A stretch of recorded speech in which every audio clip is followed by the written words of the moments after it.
This is Plant-Based Briefing, 50 Brain Health Facts by Drs. Dean and Ayesha Sherzai at thebraindocs.com. And I'm Marian Erickson, host of this curated content plant-based podcast, where I narrate a variety of articles on plant-based and vegan living with permission in about 10 minutes or less every weekday.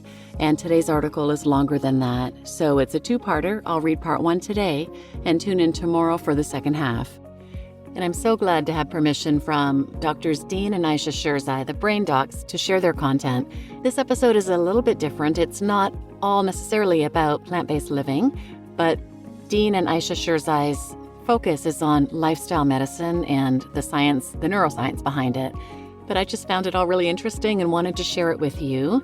It's an article from April of 2024. So now let's get to today's plant-based briefing. 50 Brain Health Facts, Part 1 by Drs. Dean and Ayesha Sherzai at thebraindocs.com. For the past 3 months, we've been working hard on creating 10 exciting brain health stories for the Your Brain On podcast. And now the first season has wrapped, and we're writing and recording the second one. Looking back at season 1, it's incredible to think how much we covered with the help of nearly 30 guest experts. Until then, we've got some fun things for you from season 1. 50 Brain Health Facts. 5 of our favorites, some fun, some important, from each episode, starting with love. Number 1, the stress you experience in the early stages of a new romantic endeavor? That's an evolutionary response. It heightens your alertness to social cues and helps facilitate emotional expression, vital for forming new bonds. Number 2, when you get infatuated with someone, your serotonin levels drop. This can lead to obsessive thoughts and behaviors, similar to those observed in conditions like obsessive-compulsive disorder, or OCD.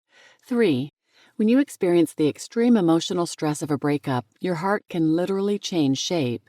This is called Takotsubo cardiomyopathy, a term coined by Japanese doctors in 1990, named after a pot used to catch octopi, because the doctors thought the left ventricle of a broken heart looked kind of like an octopus in a trap.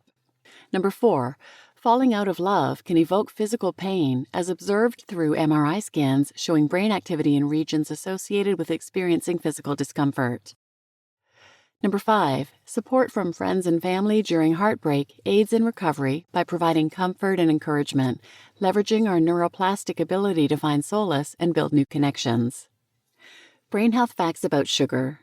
Number 6, sugar consumption triggers signals from taste bud receptors to the gustatory cortex, creating the perception of sweetness in your brain. 7, sugar isn't a dietary villain. Glucose, derived from carbohydrates, is absolutely necessary for energy production. It's the brain's primary fuel source. You need a constant but healthy amount for optimal cognitive function. Number 8, evolutionary factors likely contribute to our preference for sweet foods. Our ancestors developed a preference for glucose-rich foods whilst foraging, while also developing a distaste for bitter tastes, signaling potential toxicity. Hence our sweet tooth. 9, fruit is at its most sweet when it's ripest, further emphasizing the evolutionary foundations of our inclination towards glucose-rich foods.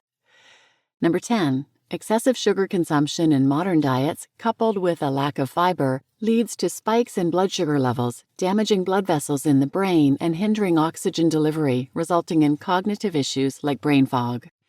Brain health facts about football and fandom.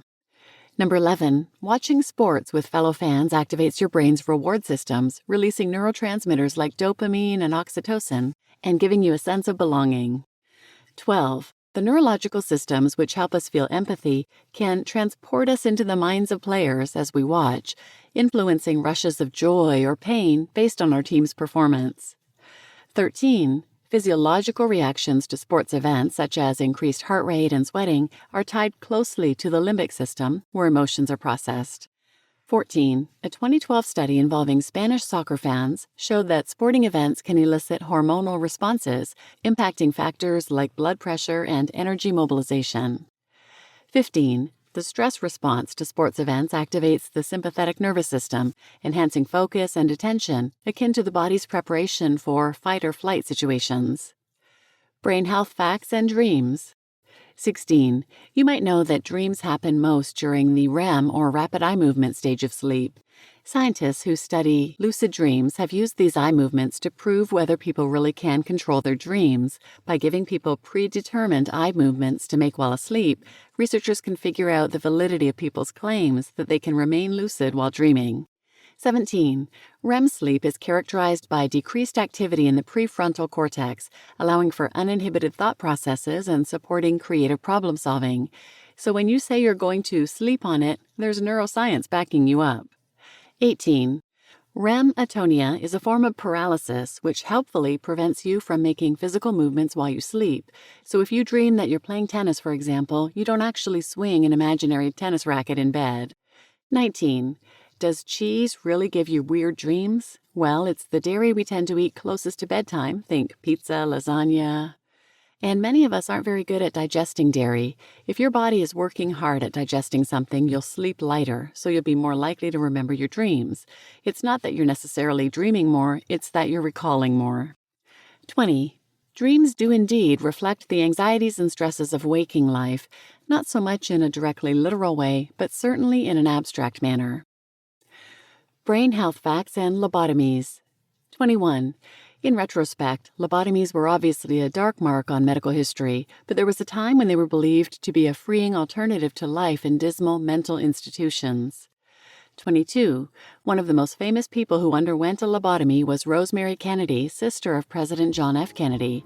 The operation sought by her father destroyed her life. Eunice Kennedy Shriver, another Kennedy sister, went on to found the Special Olympics in Rosemary's honor. 23. Portuguese neurologist Egas Moniz, a prolific pioneer of lobotomies, won the Nobel Prize in Medicine for developing the operation. It's one of the most controversial awards in the prize's history, but the Nobel Foundation have a firm stance on not rescinding past accolades. 24. Lobotomies began to fall out of favor in the 50s and 60s due to ethical concerns and advancements in medicine. 25. Many people believe that emerging brain-machine interface technologies like Elon Musk's Neuralink could be a retread of the ethical qualms raised by lobotomies. You just listened to 50 Brain Health Facts from Season 1 of the Your Brain On podcast, Part 1, by Drs. Dean and Ayesha Sherzai at thebraindocs.com, and I'm your host, Marian Erickson. Tune in tomorrow for the second half of this episode, where you'll hear interesting facts about your brain on ADHD, your brain on being a woman, your brain on Alzheimer's, your brain on cardio, and your brain on presidential aging and memory. So please share this episode with anyone who might benefit, and thanks for listening.